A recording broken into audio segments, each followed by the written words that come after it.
A closer look into Shree Cements Limited, one of India's leading cement manufacturers. Shree Cements Limited was established in 1979 in Rajasthan and has since become one of the top cement companies in India.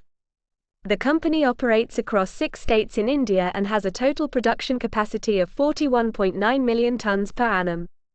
They also have a strong presence in the international market, exporting cement to countries such as Sri Lanka and Nepal. In terms of financial performance, Shree Cements Limited's revenue for FY 2020 stood at 11,234 crore Indian rupees, with a net profit of 1,602 crore Indian rupees. The company has been consistently performing well over the years, with a CAGR of 13.72% in revenue over the last decade. Shree Cements Limited has also received numerous awards for their sustainability initiatives, such as being ranked as India's most sustainable company in the cement sector by World Finance magazine. Overall, Shree Cements Limited stands as a successful and forward-thinking company in the cement